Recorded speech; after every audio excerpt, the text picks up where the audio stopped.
النبي سيدنا محمد صلى الله عليه وسلم وآله الكرام وأصحابه العظام وإلى مشايخنا المسلمين خصوصا إلى والدينا وأولادنا وأسرتنا وقرابتنا أجمعين خصوصا إلى سيدنا الشيخنا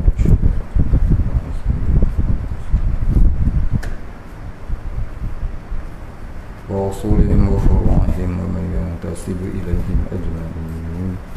شيء لله الفاتحة. أعوذ بالله من الشيطان الرجيم. بسم الله الرحمن الرحيم.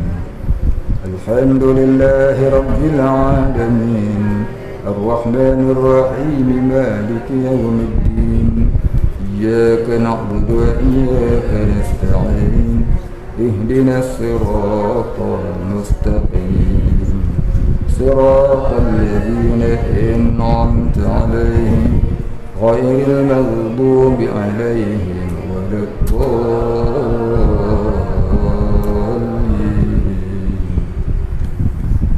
الحمد لله رب العالمين والصلاة والسلام على أشرف الأنبياء والمرسلين وعلى آله وصحبه أجمعين.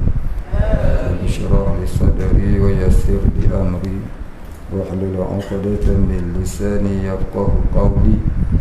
ولا علم لنا إلا ما علمتنا إنك أنت العليم الحكيم. رضينا بالله ربا وبالإسلام دينا وبمحمد نبيا ورسولا. اللهم اجعلنا من التوابين واجعلنا من المستغفرين واجعلنا من المتطهرين واجعلنا من الموحدين واجعلنا من المهتدين واجعلنا من المخلصين له الدين واجعلنا من العارفين واجعلنا من عبادك الصالحين واجعلنا من المتقين. اللهم أحينا بحياة العلماء ومتنا بموت الشهداء. آمين يا رب العالمين.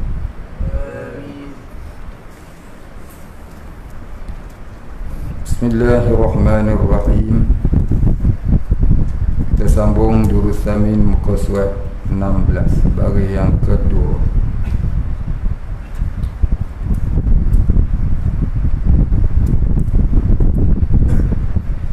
Qala musannif wal muallif rahimahullah ta'ala wa nafa'ana bihi wa bi'ulumihi wa barakatihi amin ya rabbal alamin.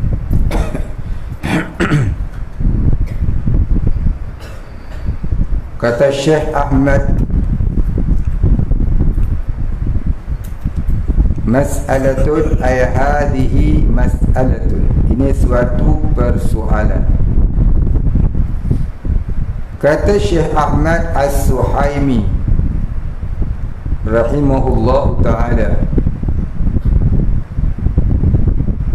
diambil daripada kalam musannif. Siapa musannif? Iaitu Syekh Sanusi. Yani Sanusi ini Imam Syekh Sanusi rahimahullah ta'ala, pengarang Ummul Barahin, pengarang matan Ummul Barahin. Barang yang dipilih oleh muhaqqiqun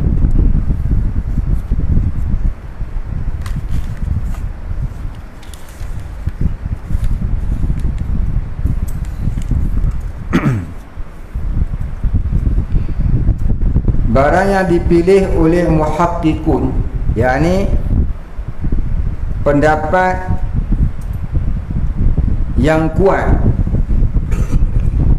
oleh muhaqqiqun. Apa dia muhaqqiqun? Iaitu ulama-ulama al-muwahhidun, ulama-ulama yang mentauhidkan Allah.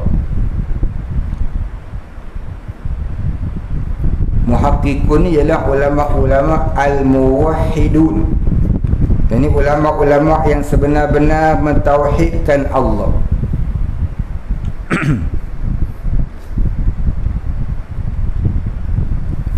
Selalu kita baca itu apa? Wa man tasawwufin bi ghairi wa man tafaqquhin bi ghairi tasawwufin faqad tafassaqa. Siapa yang berpekak tak bertasawuf, maka ianya fasik. Wa man tasawwufin bi ghairi tafaqquhin faqad tazandaqa. Siapa semata-mata bertasawuf tidak berpekak, maka sesungguhnya ia zindik. Wa man jama'ahuma faqad tahaqqaqa.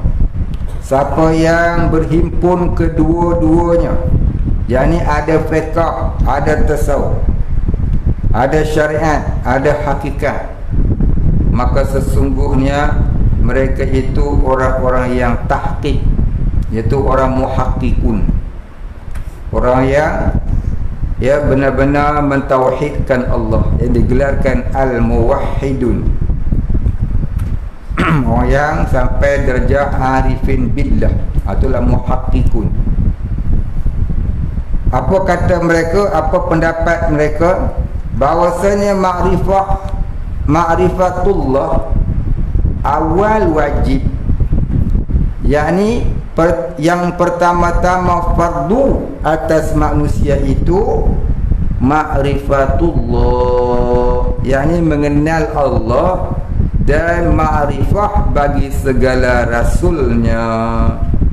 Itu disebut oleh ulama awaluddin ma'rifatullah.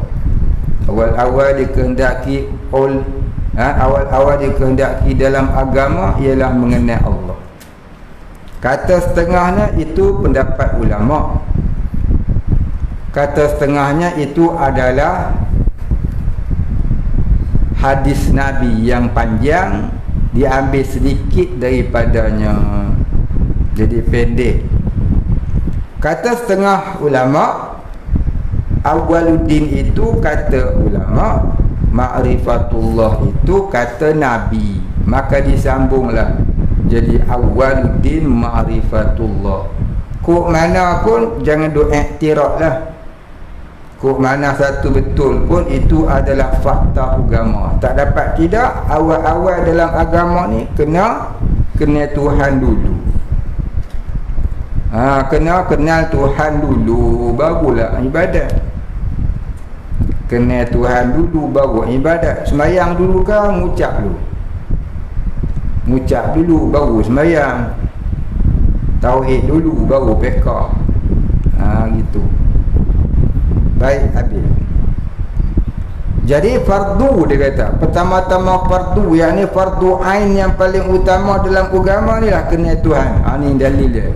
Kalau orang tanya mana dalil hang kata lagu tu, buka kitab Durus Samin, muka surat 16 bagi yang kedua, baca sendiri bang ada. Saya selalu ulang-ulang sebut perkara ini dalam kuliah-kuliah kita. Ni kita jumpa ada tempat dia. Ada tempat ambilan pun dia. Bukan saja duk kata, ada dalam kitab. Banyak kitab sebut. Dalam kitab Hidayatul Hidayah karangan Imam Ghazali, dia terang lagi lebar, lagi panjang. Dalam kitab Jawahirul Maw'u pun dia terang panjang. Dalam Siyarus Salikin karangan Syekh Abdul Samad Al-Palembani, dia kata siapa yang mendahulukan fardu kifayah sebelum fardu ain, hukumnya haram. Wajib kena Allah dulu, baru boleh pergi belajar ilmu-ilmu yang lain. Pergi belajar ilmu-ilmu fardu kifayah dulu, sedangkan fardu ain tak lepas, hukumnya haram. Itu kata Syekh Abdul Samad Al-Palembani, buka dalam kitab Siyarus Salikin jilid yang pertama. Baik. Kata Ibnul Qayyim, dan wajib atas ibu bapa bahawasanya ada ia awal barang yang didengar akan anaknya itu ma'rifatullah, dan mengajarkan tauhid. Tu mengajarkan tu, mendengarkan. Mendengarkan tauhid, mendengarkan tauhid. Ini memperdengarkan ilmu tauhid kepada anak-anak. Bukan buka lagu dangdut. Buka tu sifat 20, Asmaul Husna. Orang dulu-dulu ni dia nak tidur anak, bukan? Dia nyanyi lagu Allah wujud hidam baqa, Allah wujud hidam baqa, khalafatuhu lil hawadi, qiyamuhu ta'ala binafsi, wahdaniyah qudrah iradah. Dia kena mak ada nyanyi. Kalau pak ada nyanyi, pitam dia. Pak ada nyanyi tak boleh, suara guru. Dia lihat dia nak lena, terbeliak je mata. Guru apa. Tak jadi tidur dah. Ada kena mak ada nyanyi. Tapi orang ni mak ada nyanyi. Lagu apa? Lasri. Tu yang anak jadi warak macam. Baik. Jadi masa anak-anak dia masa kecil, didengarkan dan memperdengarkan akan kali ma'rifatullah dan ilmu-ilmu tauhid seperti sifat 20, Asmaul Husna dan seumpamanya. Yang tu lebih afdal daripada nasyid-nasyid dan sebagainya. Nasyid-nasyid yang lain-lain lah. Yang tu lagi afdal. Sebut sifat 20, Asmaul Husna tu lebih afdal. Bacakan pada dia matan Ummul Barahin, ya. Bacakan padanya akan kitab-kitab tauhid. Itu lebih afdal. Pendengarkan kat dia. Dan bahawasanya diajarkan kanak-kanak itu apabila berakal ia. Bila dia berakal, barulah kita ajar dia. Tadi kita memperdengarkan saja. Masa dia hidup, masa dia di buayan tu, kita memperdengarkan saja. Itu kata Nabi, talabul ilmi minal mahdi ilal lahdi. Menuntut ilmu itu daripada buayan sampai ke liang lahat. Masa dia buayan tu, didengarkan kepadanya kalimah-kalimah agama, kalimah-kalimah Allah, kalimah-kalimah selawat Rasulullah dan sebagainya. Dan bila dia sudah berakal, diajarkan pula, ya, pengertian-pengertian apa yang dia baca dulu ni. Wujud tu apa, qidam tu apa.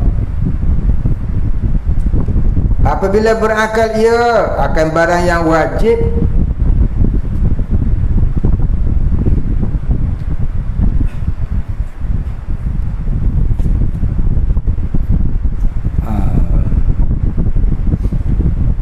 akan barang yang wajib bagi itu. Yani barang yang wajib bagi ibu bapa terhadap anak-anaknya itu. Kalau ibu bapa mati dalam keadaan tak mengajar anak-anak tauhid, itu lebih berat daripada tak mengajar anak-anak solat.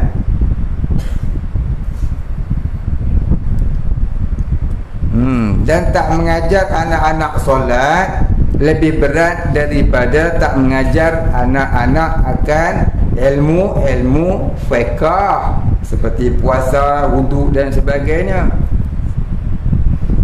Dan tak mengajar ilmu-ilmu fiqh seperti wuduk, puasa yang wajib ke atasnya itu lebih besar dosanya daripada tak mengajar Quran. Quran tu sunat. Tapi kita hari ini pentingkan Quran yang sunat. Quran itu fardu kifayah, membacanya sunat. belajarnya fardu kifayah. Tapi yang fardu kifayah itu yang kita pulun daripada umur 7 tahun sampai tercabut gigi umur 70 tahun, tajwid, tauhid dah. Maka apabila ia kembali kepada Allah dalam hal keadaan hanya reti tajwid, tauhid tak tahu, maka kembalilah ia kepada Allah dalam kemurkaan Tuhan. Siapa yang dimurkai? Pertamanya ibu dan bapa. Nanti ibu-ibu, bapa-bapa ini akan ditarik oleh anaknya masuk ke dalam neraka pasal tak ajar anak-anak tauhid. Kami nak mengajar lagu mana ustaz? Kami ni tak pandai mengajar. Hantarlah sekolah agama. Hantar sekolah agama, sekolah yang mengajarkan agama untuk anak. Maka lepaslah tuntutan wajib ibu bapa ke atas anak-anak. Jangan hantar sekolah menari, jangan hantar sekolah menyanyi. Menyanyi pandai, tauhid tak pandai. Angkara siapa? Angkara ibu bapa. Jadi ibu bapa ni jangan jadi angker. Tahu angker? Bukan angkel, angker. Jadi angkel tak apa, jangan jadi angker. Nanti angkara angker ibu bapaknya, dia masuk ke neraka. Dia tarik ibu bapaknya sekali masuk. Dia tariknya. Inilah masalah dia. Bukan senang masalah ni. Dalam Quran dia kata, ya ayyuhalladzina amanu qu anfusakum wa ahlikum naro. Wahai orang-orang yang beriman, peliharalah diri kamu dan ahli keluarga kamu dari api neraka.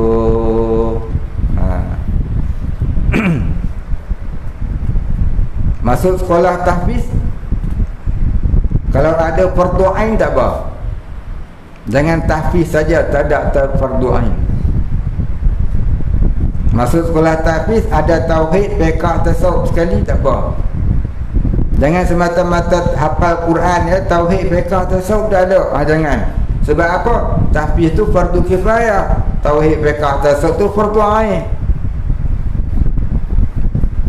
Kalau tak ada fardu ain, maka mendahulukan fardu kifayah sebelum fardu ain hukumnya haram. Betul kan? Buka kitab Syiarus Salikin, buka kitab Hidayatus Salikin, buka kitab Jawaahirul Ma'qul, bukalah kitab-kitab yang menerangkan mengenai hukum mengenai Allah terlebih dahulu daripada ilmu-ilmu yang lain. Itu kitab-kitab yang mudah, yang selalu dibaca oleh tok-tok guru di masjid-masjid surau, yang mudah kita dapati. Kalau nak tengok kitab Arab, carilah kitab-kitab Arab macam Minhajus Salam, kitab Minhajus Salam, kitab Syarqawi ala Hudhudi, dia terang bab tu. Dan kitab Baijuri pun ada diterangkan bab itu. Ihya Ulumuddin lagi dia terang panjang. Kewajipan mendahulukan fardu ain sebelum fardu kifayah. Jadi kita ibu bapa ni perlu prihatin masalah ini. Ya. Bab cari makan ni, dia besar nanti dia pandai lah cari makan. Tak ada orang mengaji sekolah pondok dah umur 30 mati pasal tak cukup makan. Mati sebab banyak makan ada. Ni saya ni dah nak mati sakit, banyak makan, bukan tak nak makan. Makan banyak sangat. Ni pandai cakap. Ngaji pondok esok nak makan apa? Nak kerja apa? Nak makan apa?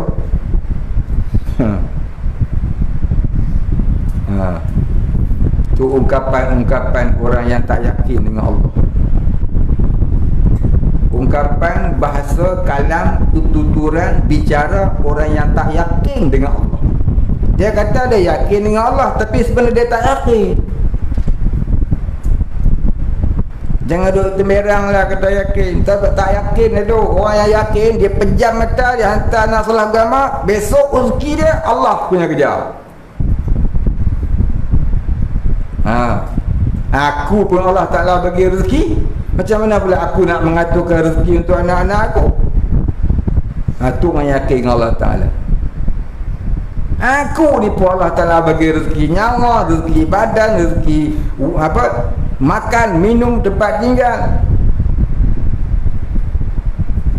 Macam mana pula aku boleh nak planning pula anak aku kena gitu, kena gini, kena gitu, kena gini. Ramai orang plan anak dia, akhirnya tak terplan. Yang jadi apa? Terplanting ke dalam jail pun ada, terplanting ke pusat serenti pun ada. Berapa ramai orang-orang yang bijak pandai, anak dia tak pandai.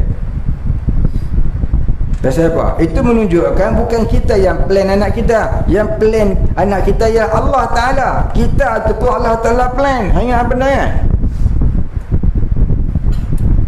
Berapa ramai anak profesor masuk pusat serenti, masuk jail pun ada. Berapa ramai anak lecturer yang anak dia derhaka ke dia pun ada. Jaga. Sebab apa? Sebab kita ni hanyalah menjalani takdir Allah. Maka kita jangan duk lawan hukum Allah Ta'ala. Allah Ta'ala sebut suruh ngaji fardu ain dulu, kau ngaji je dah. Ibnu Umar radhiyallahu an, saya dah cerita dah dulu kan, cerita lagi sekali. Masa dia jadi Amirul Mukminin, anaknya ada 10 orang. Dia ambil gaji ngam-ngam untuk makan. Dia ada 10 orang anak. Habis bulan, gaji baru masuk. Ngam-ngam dia. Satu ketika menteri dia khabar ke dia, bagilah pendapat kat dia. Dia kata, Tuan Amirul Mukminin, ambillah gaji engkau lebih sedikit untuk simpanan anak-anak Tuan kalau Tuan sudah tiada nanti. Apa jawab dia? Dia jawab, dia membacakan firman Allah Ta'ala, A'udzubillahi as-sami'il 'alim minasyaitonir rajim. Inna waliyallahu alladhi nazzala al-kitab wa huwa yatawalla as-salihin. Dia menteri, dia pun syarat. Apa dia? Andai kata anak-anak aku bertakwa kepada Allah, nescaya Allah Ta'ala jamin rezeki mereka. Sudah senang cerita. Menteri dia pun dia. Faham tu? Andai kata anak-anak aku ini bertakwa kepada Allah, maka Allah jamin rezeki mereka.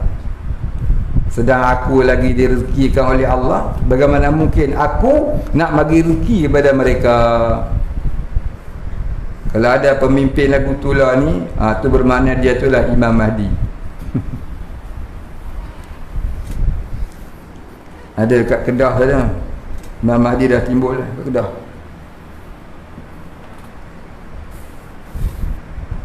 Nak dengar cerita? Imam Mahdi dah timbul kat Kedah. Apa nama tempat? Kulim ke mana? Ingat kampung apa lah. Terkejut orang. Rupanya nama Pak Imam dia Haji Mahdi. Jadi orang panggil Imam Mahdi. Imam Mahdi dah timbul dekat Kedah lama dah. Faham tak? Oh, faham. Siapa nak jumpa Imam Mahdi pergi Kedah.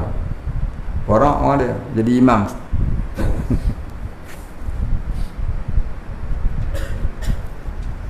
Pening umat. Tu kau faham.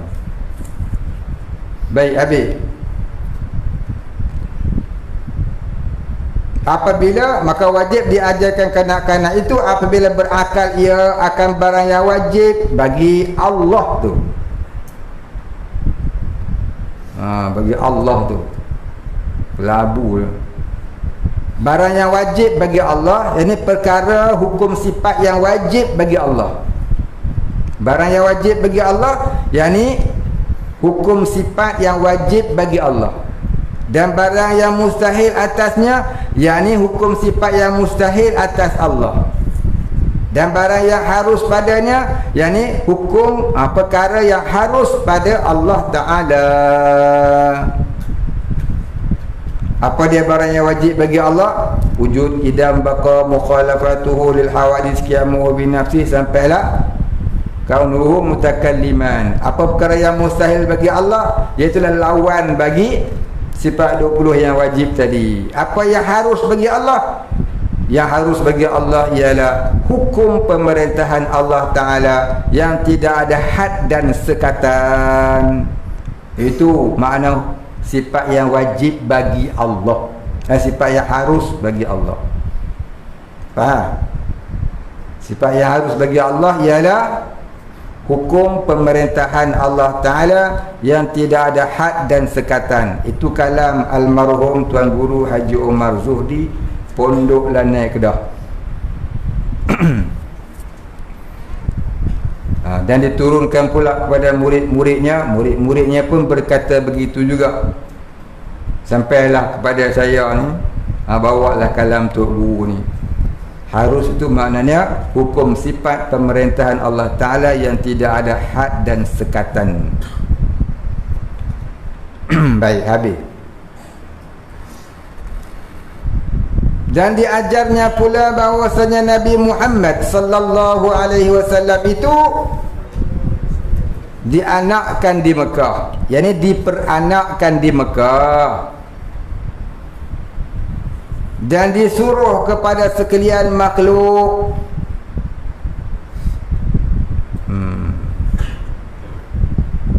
Dan disuruh kepada sekalian makhluk, yakni diperintahkan menyampaikan Islam kepada sekalian makhluk.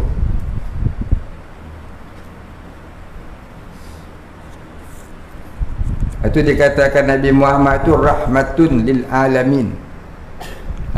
Rahmatun lil alamin, rahmat bagi sekalian alam. Nabi lain tak dinamakan rahmatun lil alamin. Nabi-nabi lain, rasul-rasul lain rahmat untuk kaumnya sahaja. Tapi Nabi Muhammad ini rahmat bagi sekalian alam. Macam mana kata rahmat bagi sekalian alam? Bukan hanya kepada manusia, bahkan juga kepada jin. Bukan hanya bagi manusia dan jin, tapi juga kepada tumbuh-tumbuhan, binatang-binatang dan sebagainya. Diajar kita ini agar memelihara alam. Kita diajar oleh Islam agar memelihara alam, jaga kebersihan. An-nazafatu minal iman. Kebersihan tu separuh daripada iman. Kebersihan sungai, kebersihan lautan, kebersihan air, kebersihan daratan, kebersihan rumah. Rumah ni dia ajar kita jangan jadi jangan jadikan rumah tu sebagai tong sampah. Ada orang suka sapu sampah kan. Dia sapu sampah atas rumah dia, lepas tu sampah-sampah dia buang bawah kapet. Sebulan sekali baru dia ambil kumpul buang. Ini perangai Yahudi. Islam tak mahu lagu tu. Tu namanya Yahudiism. Fahaman Yahudi je lagu tu. Suka simpan, suka buang sampah bawah kapet, bawah tika. Sebulan sekali, seminggu sekali baru ambil bolan plastik pergi buang. Jangan, Islam tak ajar lagu tu.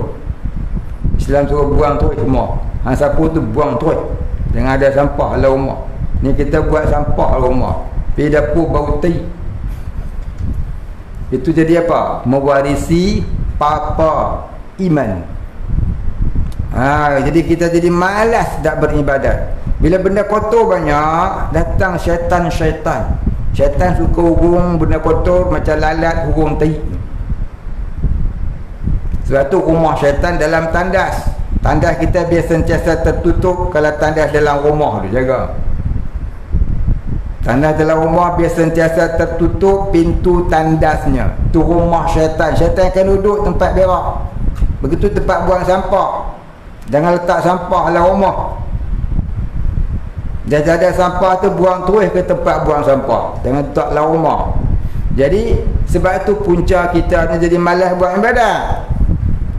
Malah nak buat ibadat, malah nak baca kitab, malah nak mentelangah kitab, malah nak merujuah kitab, malah nak berzikir, malah nak baca Quran, malah nak pergi surau masjid. Pasal apa? Ada punca di dalam rumah. Apa dah? Rumah tu lah tong sampah kita. Suka buang sampah dalam rumah, tak pergi buang-buang telaga buruknya. Kadang-kadang pinggan mangkuk dibiarkan bermalam-malaman di atas singki, 3 hari baru besok. Mewarisi papa. Maka papa itu banyak jenis. Papa rezeki, papa iman. Papa iman pun boleh jadi. Pasal apa? Syaitan suka tempat kotor, maka dia akan duduk bertenggek di situ. Dia seolah-olah memanggilkan kawan dia macam lalat lah. Mula-mula 4 ekor lalat, lepas tu 40 ekor, lama-lama 400 ekor, lama-lama 4 juta ekor. Pasal ada tempat dia nak urung. Jadi lalat ni sunat dibunuh. Dia syibih bisyaitan ni, serupa seakan-akan syaitan yang suka tempat kotor. Jadi Islam ajar, Nabi ajar an-nazafatu minal iman. Kebersihan tu separuh daripada iman. Ya. Jadi kalau kita ada rasa malas nak beramalan rumah, cuba tengok rumah kita bersih ya?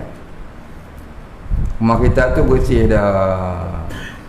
Tu yang saya tak mau tengok kotor-kotor dalam asrama, lega sampah dan sebagainya. Kena marah menyebar, kena marah nak balik. Tak nak balik.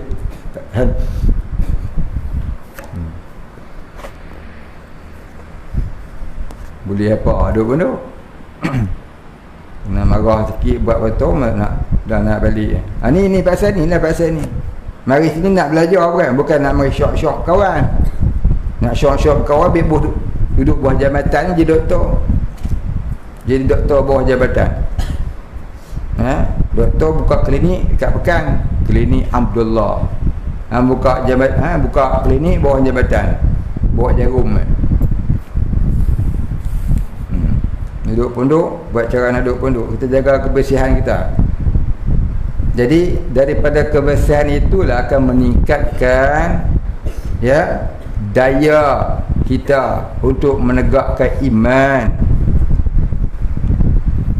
Daya kita untuk menegakkan iman tu daripada kebersihan tadi. Siapa yang ajar? Nabi. Maka bila rumah bersih, tempat bersih,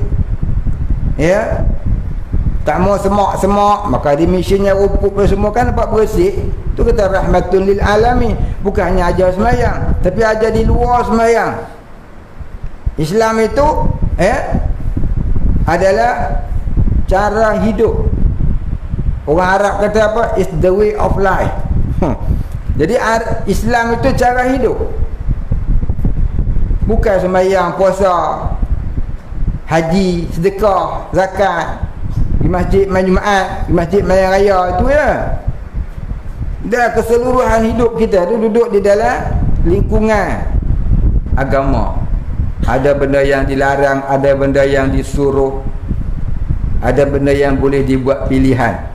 Yang dilarang namanya nahyun, yang disuruh namanya amrun, yang boleh buat pilihan namanya ikhtiyariyah. Bangsa khiyarun nama dia. Amrun, nahyun wa khiyarun. Tu agama.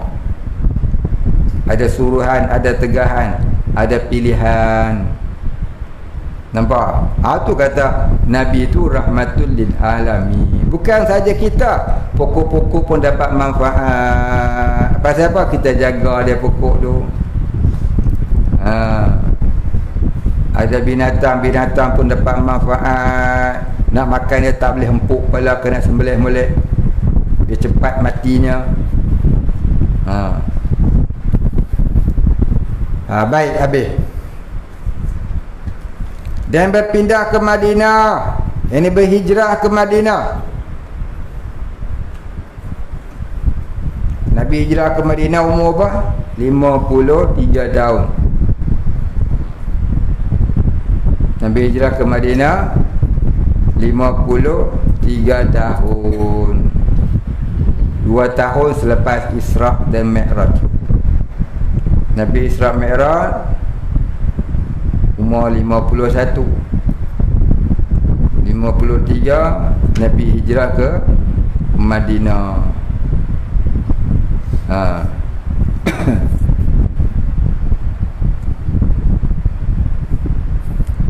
Saya umur 53 hijrah ke sini. 53 hijrah, bukan 53 Masihi.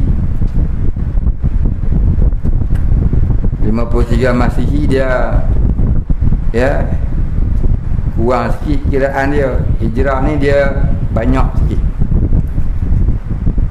Setiap 30 tahun Masihi, hijrah bersamaan 31.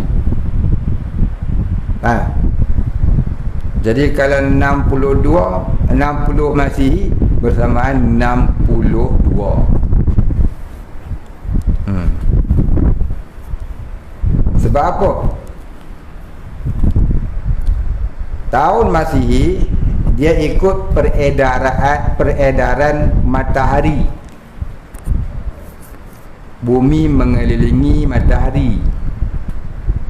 Hijrah ikut peredaran bulan.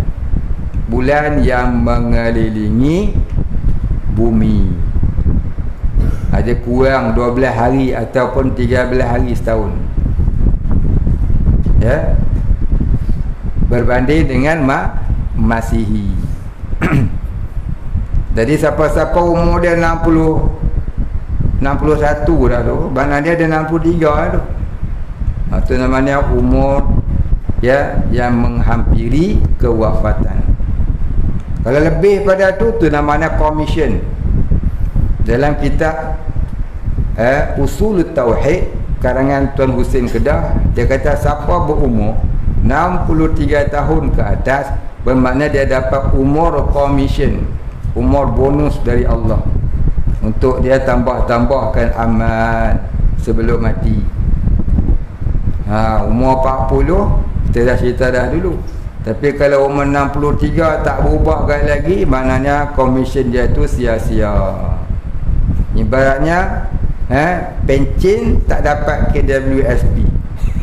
Elok pencen kena potong. Pasal apa? Ada kesalahan, pencen tak dapat. Baik, habis. Dan bapanya nama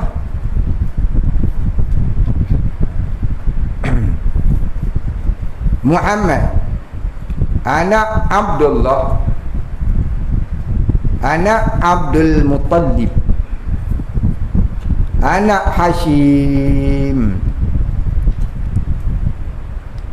Ni wajib ingat ni. Muhammad bin Abdullah bin Abdul Muttalib bin Hashim.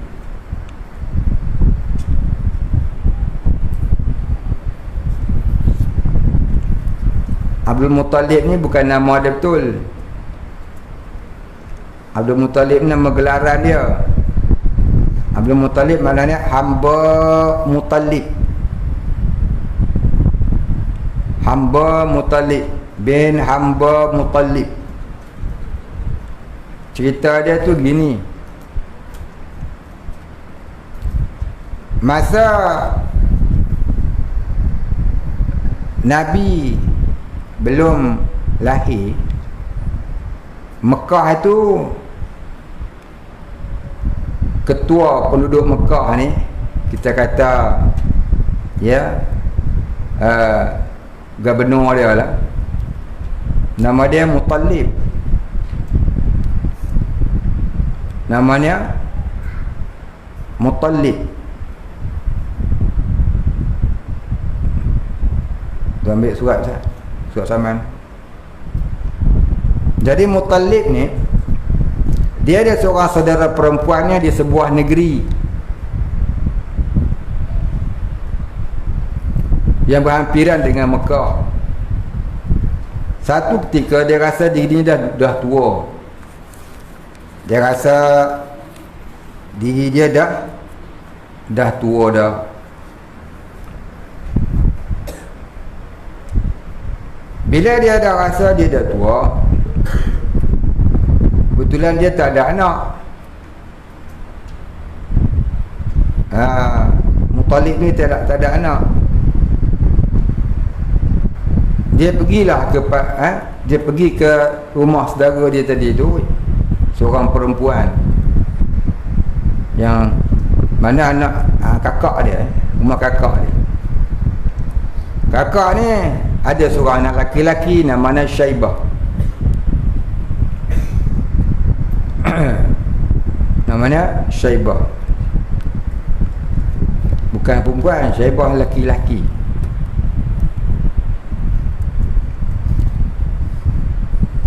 Jadi dia khabar dekat kakak dia, kalau boleh aku nak yang jaga Mekah besok dari keturunan aku juga, keturunan kita, dia kata.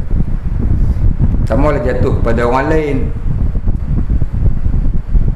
Jadi kalau lagu tu, izinkanlah aku bawa anak kamu ni ke Mekah.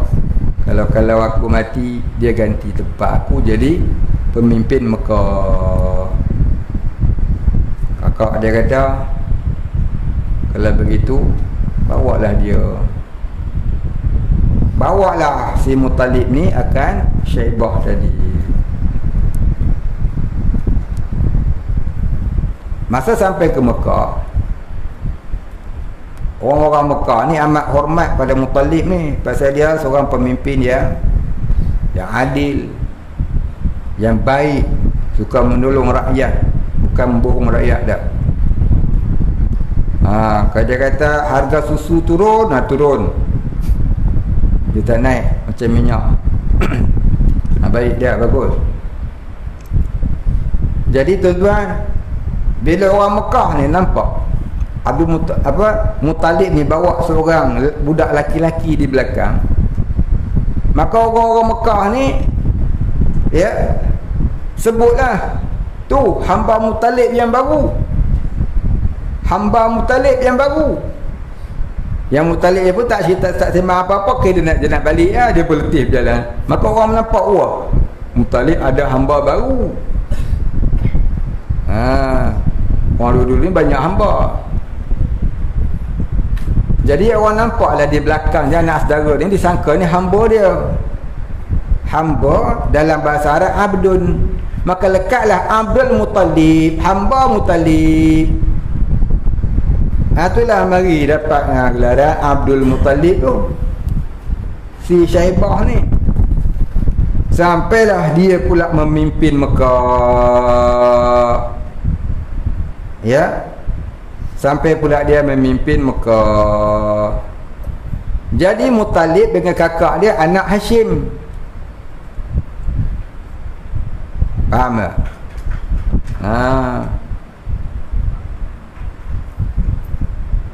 Bukan. Mak Syaibah tu bapa dia Hashim. Maka sepatutnya bin Syaibah bin Hashim. Tapi digelarkan Abdul Muttalib sebab orang Mekah gelarkan dia Abdul Muttalib. Itu asal cerita Abdul Muttalib. Ini Muhammad bin Abdullah bin Syaibah bin Hashim. Sampai hari ni orang yang pegang anak kunci Kaabah tu ialah Bani Syaibah.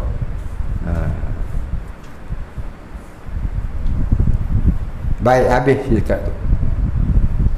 Kemudian kata setengah ulama ila akhirih wallahu a'lam, tanda di situ. Soalan.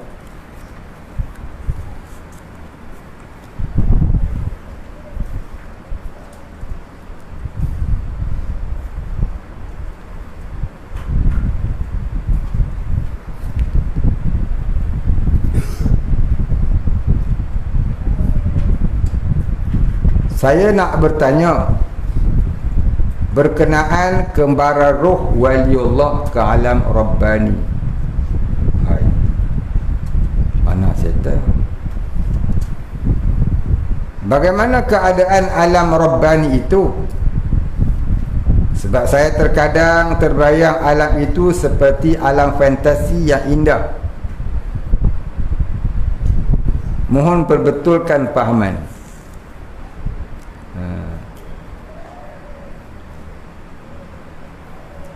Baik, senang jawabnya gini.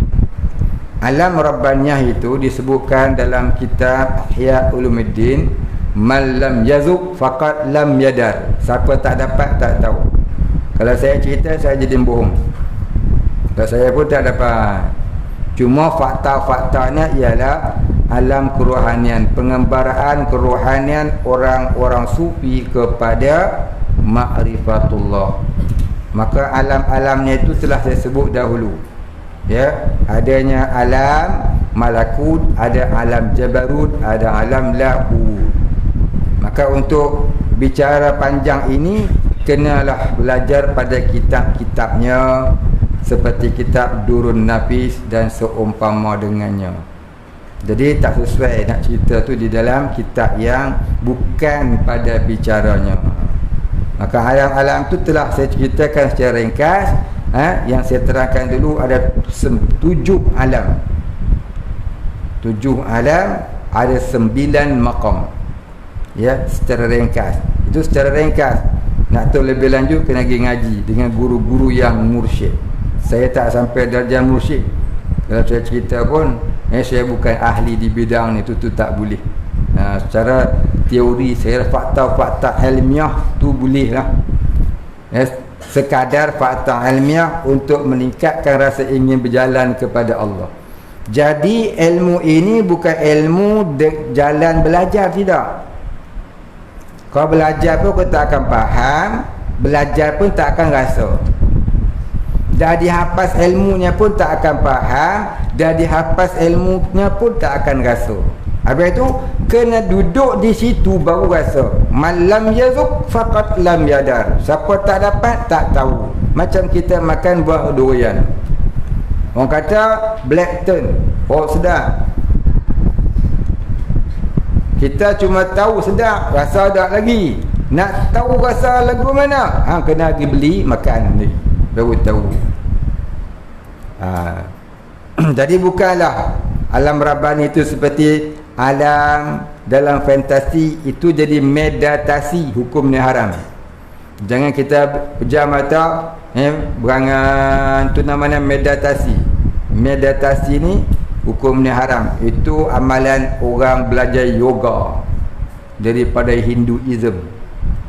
Dia meditasi, tutup sami tu hukum ni haram.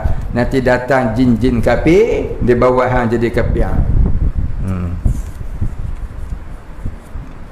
Boleh terangkan tentang latihan kerohanian kesufian para salik yang dibimbing guru mursyid.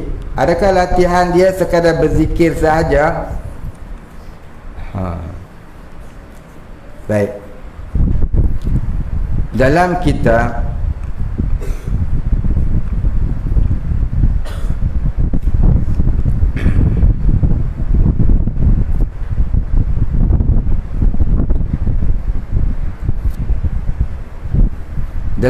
kitab tasawuf,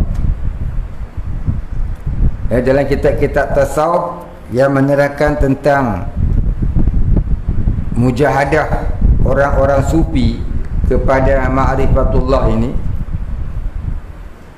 ada berbagai-bagai kaedah dan cara bergantung kepada guru itu, bergantung kepada mursyid itu. Secara ringkasnya boleh kita kata begini. Perjalanan seorang murid yang di dalam salik ilallah, dia dipimpin oleh guru yang mursyid melalui tarekat sufiyah. Dalam tarekat itu adalah aturan-aturan wirid dan zikir yang tertentu.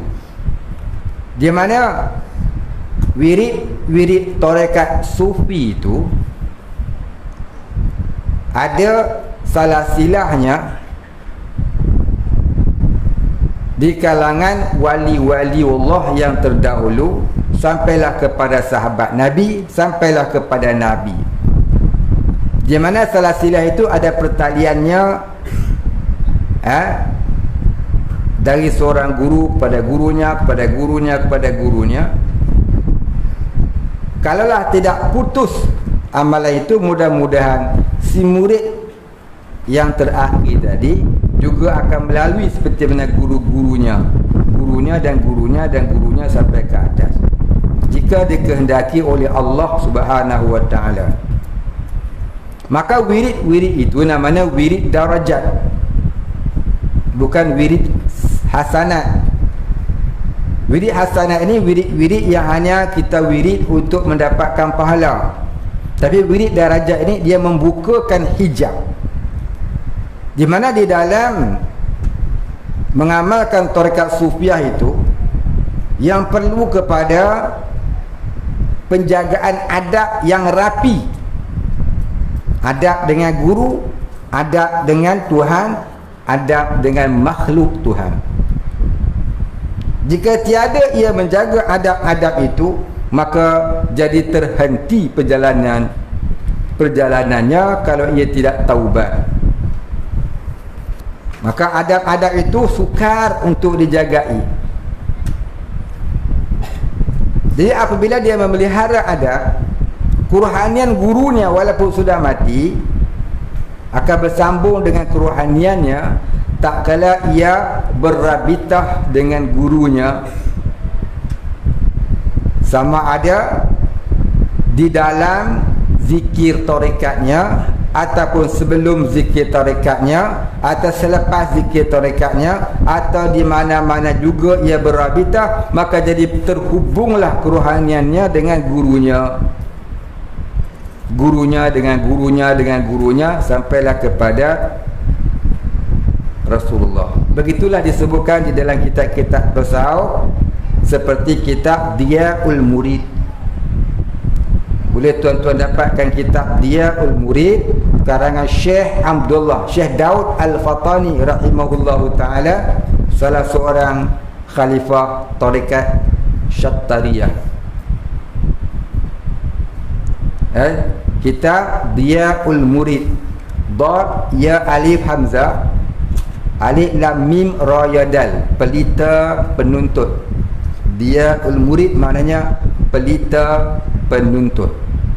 Itu kitab yang khas menerangkan tarekat Syattariyah dan cara bagaimana rohaniah murid itu boleh berjalan di alam rohaniah bersama gurunya.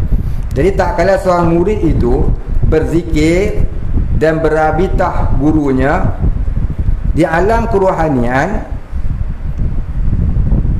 walaupun dia duduk di alam syahadah berzikir, di alam kerohanian, rohaniah itu bersambung dengan gurunya dan gurunya bersambung dengan gurunya sampai ke Rasulullah, di mana hanya Allah yang mengetahui kaedah wasalnya itu. Ini kaedah sambungnya itu.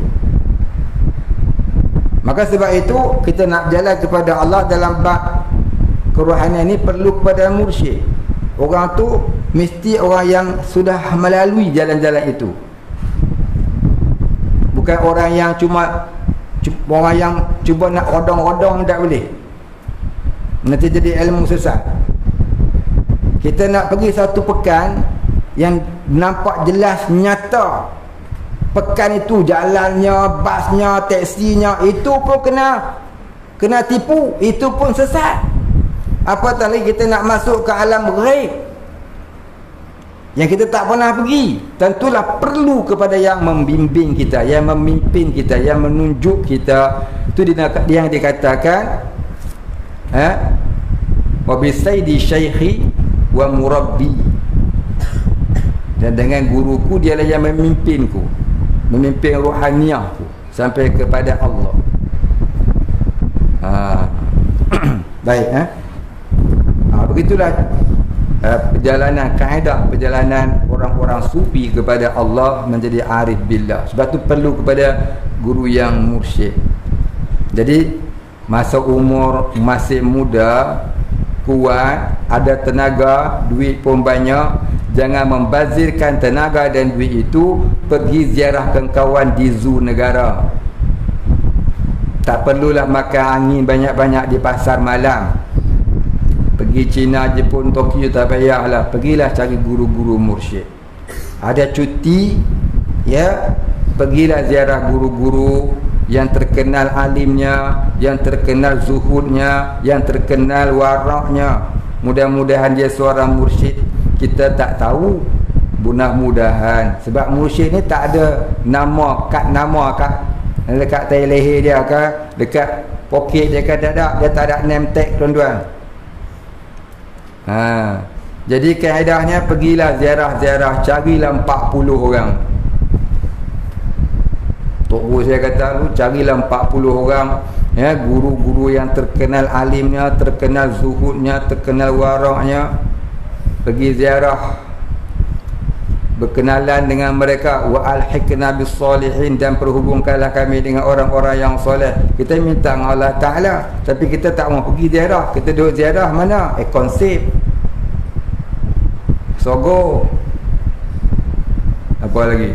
Speedmart, lagi apa lagi? Zoo Negara, Kedai Emas. Tu yang kita rajin kita pergi. Beda nak jumpa, ya. Biar kita berkenalan dengan mereka. Apa hikmahnya, apa untung manfaat kita berkenalan dengan orang-orang soleh? Baik, sila buka kitab, kitab hadis Sunan Tirmizi.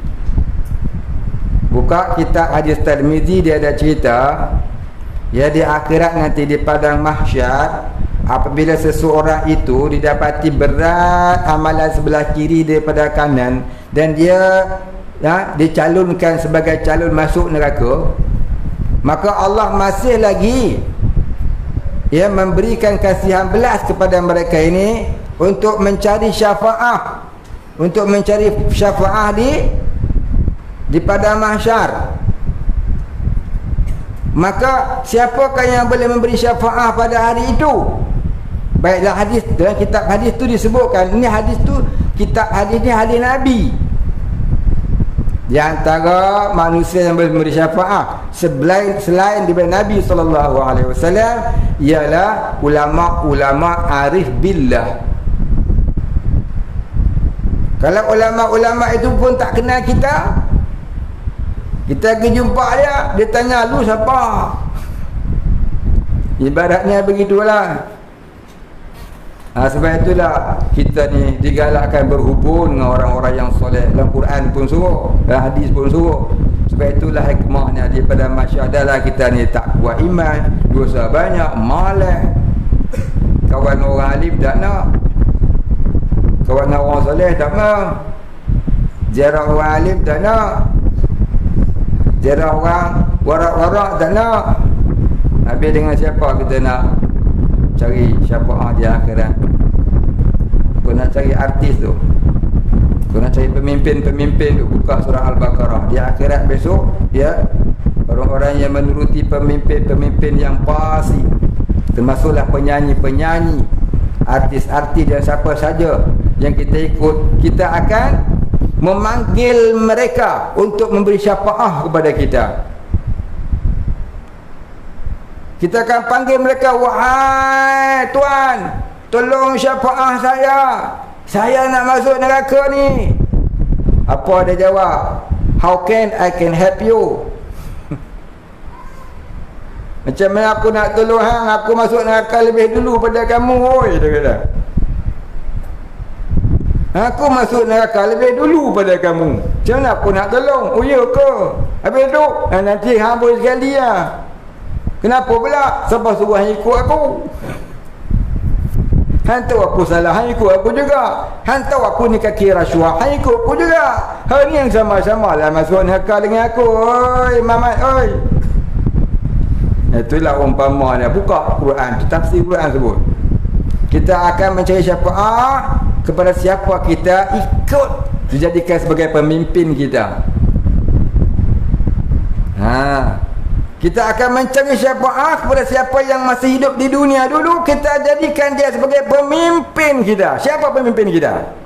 Kalau pemimpin kita ulama, mudah-mudahan kalau dia masuk syurga, dia akan pimpin kita masuk syurga. Sebab itulah kena cari orang-orang yang soleh, yang terkenal alim, yang terkenal zuhudnya, terkenal waraknya. Kita jadikan dia sebagai pemimpin rohaniah kita. Mudah-mudahan kalau kita tu orang tercalon masuk neraka, dia akhirat dapat syafaatnya. Selain daripada itu, yang dapat memberi syafaat ialah orang-orang yang mati syahid di jalan Allah, syuhada. Kita ada tak kenal orang kawan yang mati syahid? Ada tak kawan kita yang mati syahid? Kalau ada, mudah-mudahan kalau dia kenal kita, kita minta kat dia besok, dia ingat lagi ke kita. Dia akhirat tak ada lupa. Hang buat apa, wala sepatah perkataan haram yang hang sebut, di sana semua dia akan keluar balik. Tak ada apa kita lupa. Dia akan tunjuk depan kita macam tengok video. Kalau dia tu orang yang ingat kita, orang yang kenal kita di dunia, dia juga akan kenal kita di akhirat. Begitu juga Nabi. Nabi kalau kenal kita di dunia, walaupun dia dah wafat, di akhirat dia akan kenal kita, tu umat dia. Ada orang yang Nabi tak kenal jaga.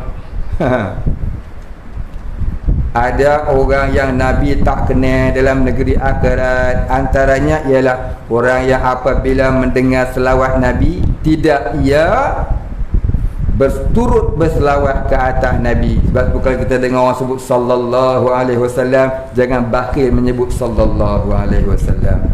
Sebab apa? Nanti Nabi tak kenal. Pasal hang bakhil nak berselawat ke atas Nabi.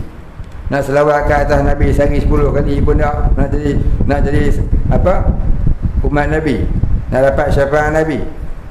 Maka anjuran ulama, berselawatlah kamu ke atas Nabi sekurang-kurangnya 100 kali sehari.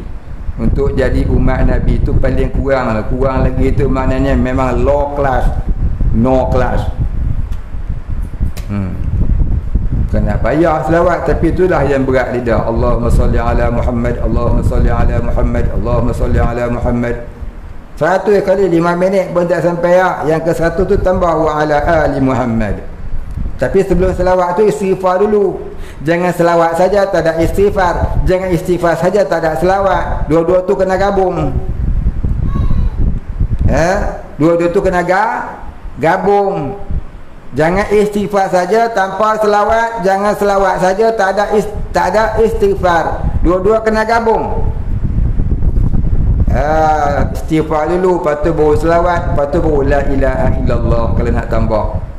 Maka yang mulianya istighfar 100, selawat 100, la ilaha illallah 100. Jadikan sebagai amalan rutin harian. Kita wajibkan pada diri kita, selain daripada menuntut ilmu yang wajib, tauhid, fiqh, tasawuf, itu amalan yang mula nak menuju kepada Allah. Baik, habis. Jadi jawapan dia tu, carilah guru mursyid, kemudian berguru dengannya. Maka guru mursyid ni kadang-kadang dia tak mau terima pun. Kadang-kadang dia nampak guru mursyid ni dia mata hati dia dapat menyuluh dua perkara yang gaib. Apa dia? Yang pertama dia dapat menyuluh alam barzah. Yang kedua dia dapat menyuluh hati seseorang manusia. Kadang-kadang orang nak pergi ambil torkat dengan dia tak mau. Baliklah dulu pergi mengaji. Mana dia tak mau lah tu. Maka dia nampak apa kita kat akhirat jadi apa. Pasal mereka dapat menyuluh sampai ke hati dan sampai ke alam barzah. Mati apa besok? Allah. Masya Allah. Jagalah kita.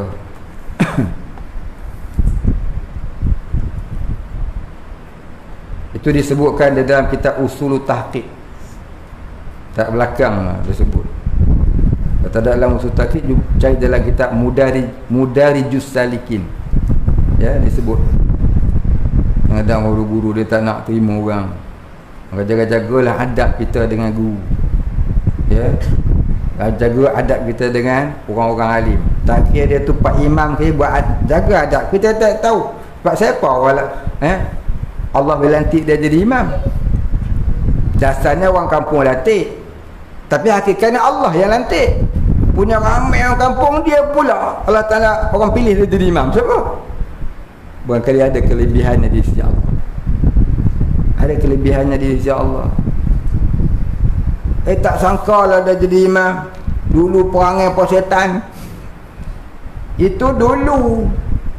Berapa ramai wali-wali Allah yang disebutkan dalam kitab Tazkiratul Ulama, Tazkiratul Awliya, yang asalnya penyamun, penzina, pembunuh, penggali kubur, yang mencuri kain kafan lalu menjual kain kafan, sampai 99 orang dia telanjangkan mayat dalam kubur, akhirnya dia bertaubat jadi wali.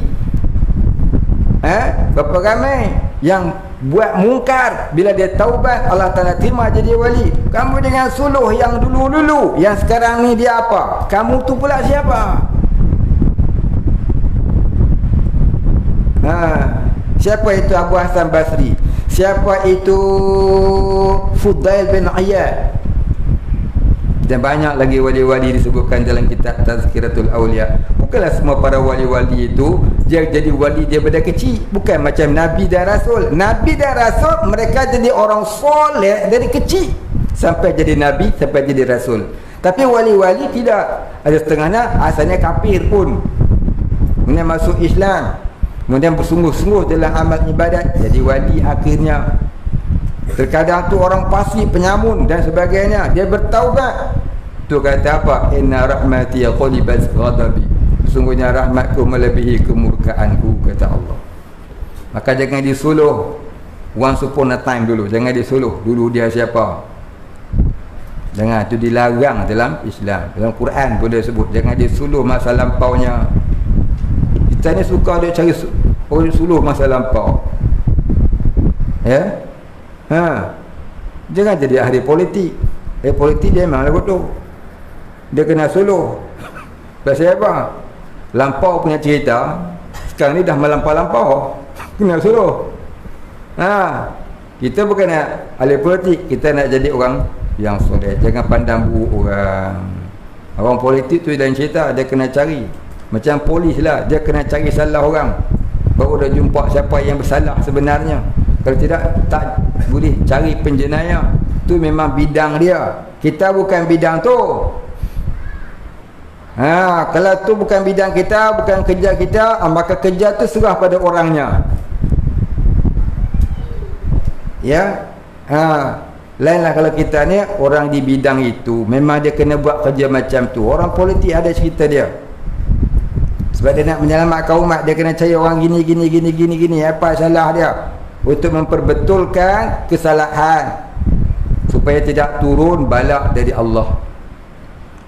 Bila tidak ada orang yang ya'muruna bil ma'ruf wa yanhauna 'anil munkar, untuk menegakkan hukum Allah di muka bumi, itu tanda-tanda negeri itu akan hancur, dimusnahkan Allah dengan bala-bala. Wallahiyazubillah. Baik, habis. Soalan 3. Bila seseorang itu, tutup ambil sat, dah 2 lagi. Bila seseorang itu fana fillah, fana billah, bukan fillah, fana billah, baqa, fana fillah, baqa billah, fana fillah. Fana fillah pun boleh lah. Itu untuk orang bawa. Bila seseorang itu fana fillah, yakni mabuk dengan Allah. Apa maksud mabuk di situ? Adakah seperti mabuk orang minum arak sehingga hilang akalnya? Bagaimanakah ahwal orang fana itu? Katanya bila fana tengok apa-apa nampak Allah. Baik, buka dalam kitab Futuhatul Makkiyah karangan Imam Ibnu Al-Arabi qaddasallahu sirra. Katanya fana itu berlaku apabila Allah Ta'ala masukkan nur, yakni satu petunjuk darinya ke dalam hati seseorang salik, hati seseorang yang sedang berjalan kepada Allah, yang dikatakan orang sufi itu. Tak kala nur itu masuk ke dalam hatinya, maka nur itu, cahaya itu, petunjuk itu menyebabkan terlupa ia kepada yang lain termasuk dirinya, melainkan hanya kepada Allah sahaja, yang dinamakan tajalli ketuhanan. Maka tak kala tajalli itulah, pertama-tama kali tajalli itulah dia akan jadi mabuk. Ibarat dia macam orang terlatah. Jalan jumpa ular. Terkejut lah. Apa dia ingat? Dia ingat apa dah? Matilah aku. Dia tak ingat dah apa dia pegang, dia tak ingat dah apa di rumah dia tak ingat dah apa dia, nampak ular tu dia. Macam mana selamatkan dia daripada ular tu? Tu ya, dia tak ingat dah. Tinggi habis semua barang, cabut lagi dia. Tadi beli lauk terlepas, pas terlepas, janji aku selamat dulu. Satu. Contoh yang kedua, pernah tengok ada orang masuk hantu. Pernah tengok ada orang masuk hantu? Tak tengok? Antara tu ni orang yang tanya ni, pernah tengok ke tidak? Dia duduk dekat rumah. Kalau kat sini boleh tanya. Orang yang pernah tengok orang kena rasuk hantu, kalau kita pergi rumah dia, nanti dia akan jawab apa yang kita tanya tak macam yang sebenar. Contohnya, saya pernah juga dulu je Tok Bomo Ustaz, Tok Bomo Bidan Tedun. Jadi adalah orang kena rasuk, dipanggil lah saya, kita pun dah redi, bukan Tok Bomo, dah orang panggil pi lah, pi ya, suruh tutup badan jangan selimut, tudung semua, peganglah kepala, bacalah ayat-ayat manzil. Bila baca ayat-ayat manzil, saat dia menjerit, lepaskan aku dah nak keluar. Siapa cakap tu? Tengok macam dia cakap lah. Orang sakit tadi, kita tanya lah, where you come from, hamai babana, ada khabar datang sekian. Siapa tuan hang? Dia abang tuan dia gini. Hang nama apa? Ada khabar dia nama bukan nama dia tu dah. Pasal apa jadi lagu tu? Adakah dia buat-buat? Dah. Tu namanya apa? Mindanya dipengaruhi oleh jin yang masuk dalam badan, yang menukarkan memorinya.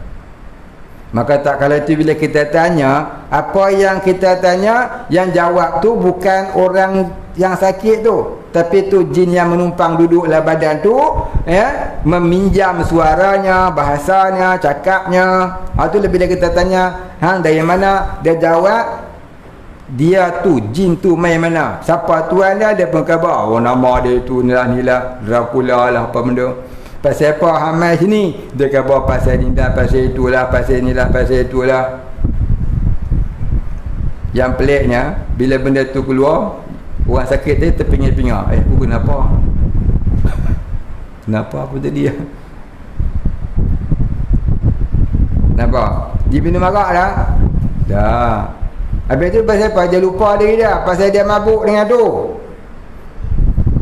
Dia mabuk dengan jin yang masuk dalam badan dia, menukarkan memorinya. Ibaratnya, ya, hilang ananiah di hatinya, menyebabkan dia pandang semua Allah belaka. Maka tu namanya fana fillah.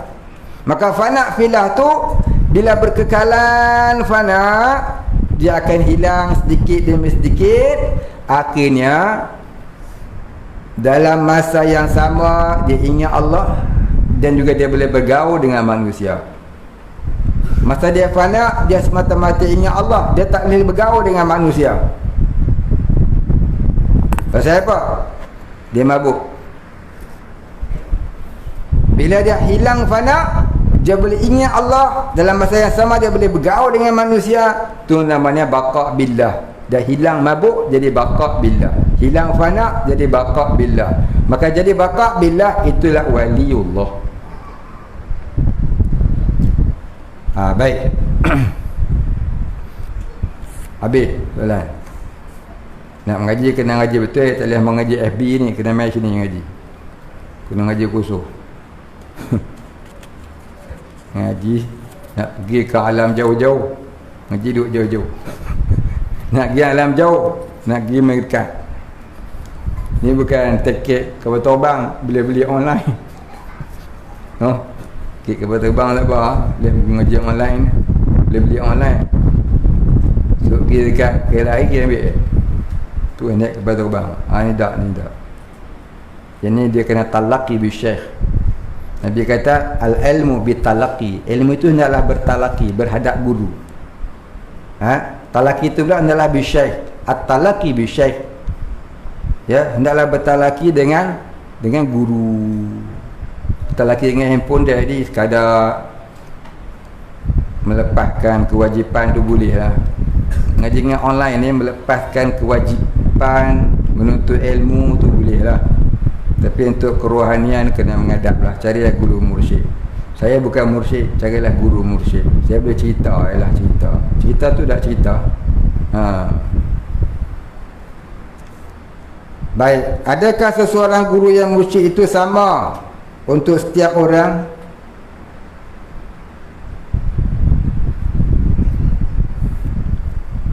Guru yang sampai darjah guru mursyid ni, guru yang sampai darjah nafsul mardiyah. Saya dah cerita dah dulu, saya rasa. Cuba buka balik FB. Maka siapa saja yang bertaraf nafsul mardiyah, makamnya tauhidul af'al, maka itulah guru mursyid. Dia Allah Ta'ala kurniakan dua jenis kasyaf, kasyaf kubra, kasyaf sugra. Kasyaf kubra sentiasa ingat Allah, tak lupa-lupa. Kasyaf sugra dapat dua jenis kasyaf, satu kasyful qalbi, satu kasyful qabri. Cuba lihat boleh ya. Maka siapa berjumpa dengan guru ini dan guru itu menerima sebagai murid, itu namanya nikmat Allah. Ya, siapa dapat berjumpa dengan guru ni, bermakna itulah nikmat Allah yang Allah Ta'ala berikan kepadanya. Sebab terkadang orang yang jumpa guru pun dia tak kenal guru, dia maki hamun untuk guru tu lagi ada orang lagu tu. Ya. Jadi ada pepatah Arab kata manjada wajada. Siapa berusaha tentu dia dapat. Usahalah cari guru. Bukanlah semua orang satu guru tu saja. Barangkali satu orang tu ada 3 gurunya, 4 gurunya. Kadang-kadang tu seorang tu ya sampai 10 guru mursyidnya, barangkali dia ada. Jadi kita kena usaha cari ya.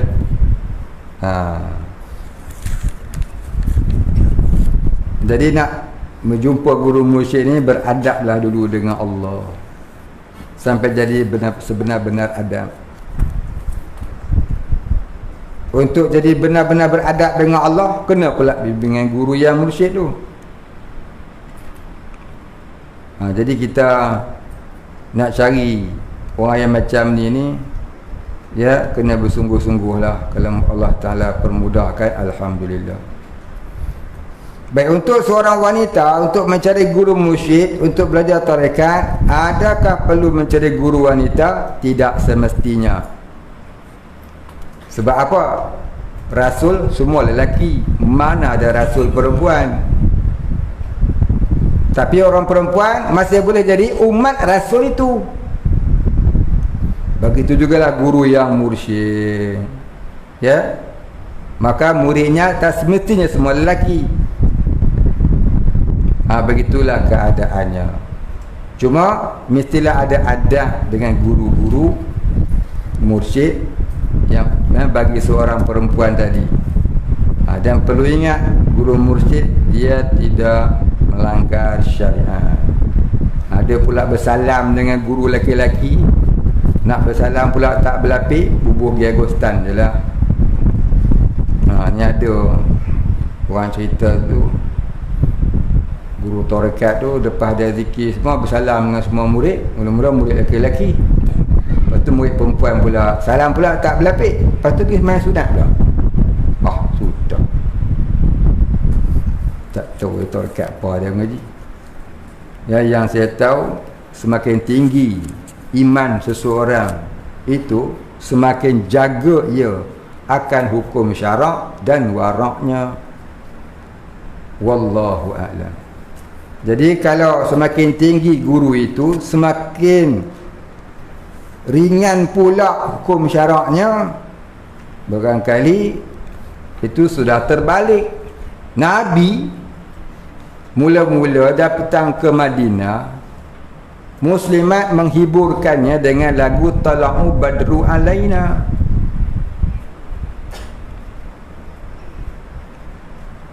tahu lagu dia. Tala'al badru alaina. Orang perempuannya ni dengan kompang dia apa semua. Nabi tak larang. Padahal yang mendengar tu orang lelaki-lelaki, dan duduk pula bercampur-campur, nyanyi pula orang perempuan. Nabi tak larang. Pasal apa Nabi tak larang? Pasal belum turun ayat hijab. 2 tahun Nabi duduk di Madinah, turunlah ayat hijab, surah An-Nur ayat 30, 31, 32. Yang melarang, yang membatasi pergaulan laki-laki perempuan, sama ada tubuh mereka, badan mereka, ataupun suara mereka, aurat mereka. Maka jatuhlah, maka datang ada satu hukum yang dinamakan hukum ikhtilat dan hijab. Maka asalnya boleh bercampur lagu tu, akhirnya tak boleh. Nampak? Mula-mula ringan, akhirnya diberatkan. Tapi kalau mula berat, akhirnya diringankan, itu pelik. Mula-mula tak boleh bercampur, lama-lama boleh bercampur lah. Itu pelik. Pelik lah. Mula-mula berat, betul ringan. Lepas tu mula-mula ringan, barangkali kerana uslub dakwah. Lepas tu baru cerita hak sebenarnya, nampak berat sikit. Apa kena dengan uslub dakwah. Baik. Ini ada orang pun nak cerita kat saya, seorang guru mursyid memandikan murid perempuannya ni kat negeri Selangor. Terkenal juga guru tu. Yang cerita tu anak murid dia sendiri. Tak usah ceritalah nama siapa, terkenal orang ni, saya tak mahu cakap lah. Wallahu a'lam. Ya, ada anak murid pun dia fitnah tok guru dia, kita tahu dia tahu. Kita tak nampak kan.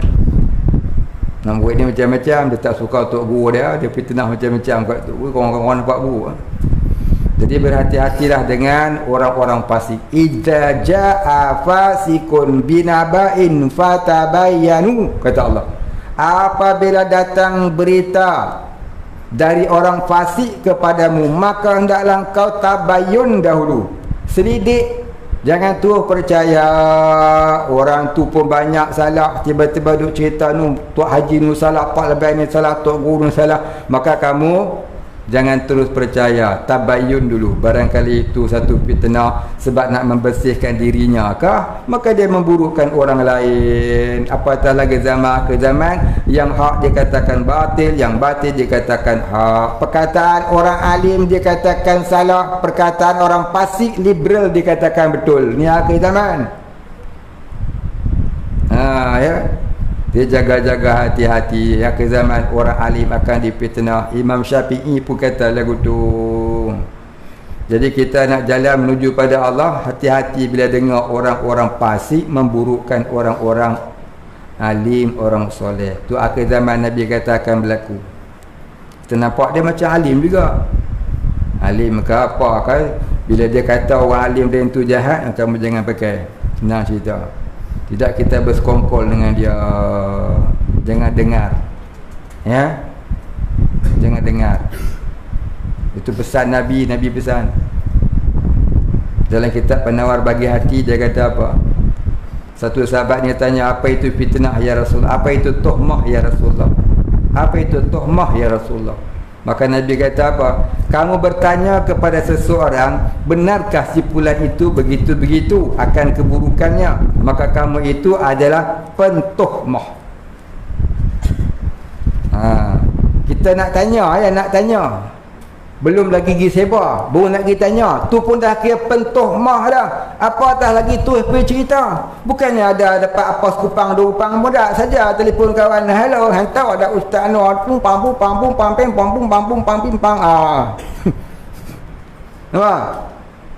Tiba-tiba pergi cerita ya. Hantar dah Ustaz tu, Pak Imam tu, Pak Bilal tu, Pak Lebai tu, dia saja pergi cerita. Itu lebih besar lah pentuhmahnya. Tak ada kerja kerja. Orang lagu ni jangan pakai sebut Gerostan. Jaga-jaga pasal apa? Ya, yang tak pasal-pasal pun dia cari pasal, besok dengan kita dia cari pasal. Dengar. Ya, itu dipesan dalam kitab Penawar Bagi Hati. Tu kita duduk mengaji hari Sabtu. Esok kita mengaji. muka ujung-ujung belakang-belakang suara ada. Lepas tu jaga lidah kita. Jaga lidah kita. Jaga lidah kita. Walaupun benda tu benar, tapi apa untung kita cerita? Adakah untuk menegakkan Islam? Adakah untuk ya'muruna bil ma'ruf wa yanhauna 'anil munkar? Kalau begitu tak payah harus. Tapi kalau saja nak bagi orang condemn dia, nak bagi orang nampak dia buruk, barangkali dia ada salah ke orang tu kan, nampak orang tu yang salah, dia tak salah, maka jangan. Jaga-jaga dulu. Sianlah diri kita sendiri. Ya, pasal apa? Bila kita buat kerja lagu tu, seluruh amal kita gugur pahalanya. Bila sampai di akhirat kosong. Selagi kita tak minta ampun, minta maaf dengan dia, kita tak kenal lagi. Kita tak tahu lagi pasal apa dia jadi lagu tu. Jangan benda buruk orang dengan tu cerita. Kalau bukan kerana Islam, bukan kerana ya'muruna bil ma'ruf wa yanhauna 'anil munkar, bukan kerana nak mengubah, bukan kerana nak mengubah orang tu. Kalau kerana nak mengubah orang tu, kita mengumpat pasal nak bincang macam mana nak buat dia ni. Saya selalu mengumpat dengan bini saya, macam mana aku nak buat budak-budak ni. Tanya dia, pening kepala. Pasal apa? Pasal ingin nak ubah. Tamu duduk biar, duduk pondok sampai 2 tahun, juru miyah mesti ingat pahala ya fa'alu, paklan pun tak tahu. Semayang jamak pun tak tahu, jimat tahu. Mayat-mayat pun ni kalau cek-cek ni tak ingat ni. Allahumma fillahu warham tak. Aku tu tak apa, tak tahu. Ni silap-silap ni. Lagi nak saya tanya mayat-mayat. Dia dah ajar lah. Ajar hari ni tak lupa masalah. Pening kepala nak ajar. Apa salah tak tahu dia.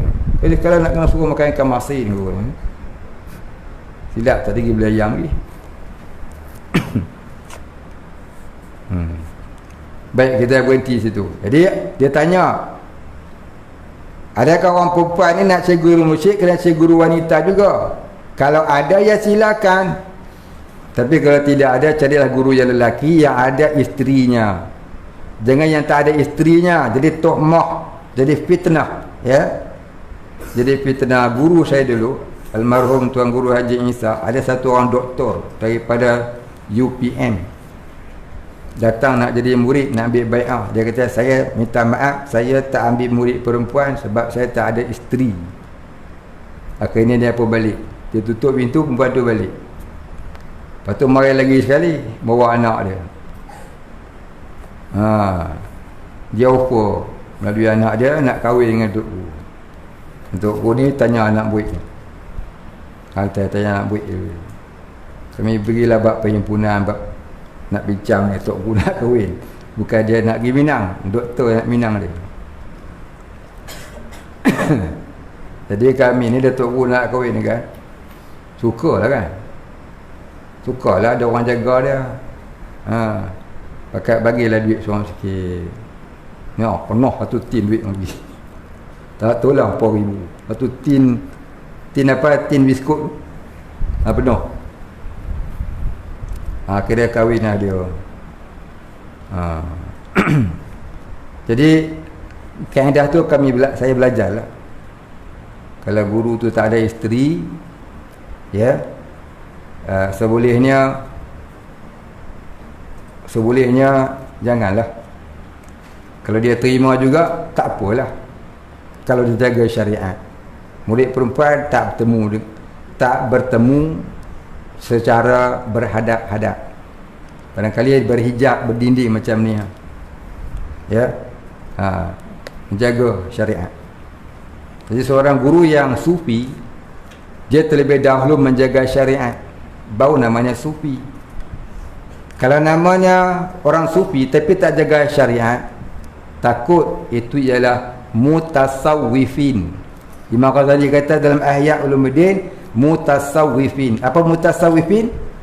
Ahli tasawuf yang palsu. Wal-'iyazubillah. Baik, kita pun cakap itu. Wallahu a'lam. Al-Fatihah. A'udzubillahi minasyaitonir rajim. Bismillahirrahmanirrahim. الحمد لله رب العالمين الرحمن الرحيم مالك يوم الدين إياك نعبد وإياك نستعين اهدنا الصراط المستقيم صراط الذين أنعمت عليهم غير المغضوب عليهم ولا الضالين. بسم الله الرحمن الرحيم الحمد لله رب العالمين والصلاة والسلام على أشرف الأنبياء والمرسلين وعلى آله وصحبه أجمعين. اللهم اغفر لنا ذنوبنا وارحمنا وأنت الغفور الرحيم.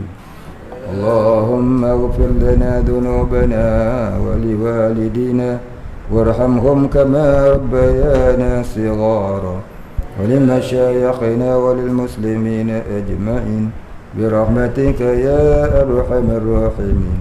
اللهم نور قلوبنا بنور معرفتك يا فتاح يا رزاق افتح لنا فتحا قريبا كما فتحته على أنبيائك وأوليائك وعبادك الصالحين.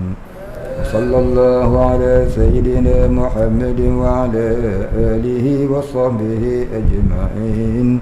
سبحان ربك رب العزة عما يصفون وسلام على المرسلين والحمد لله رب العالمين. قبل الله منا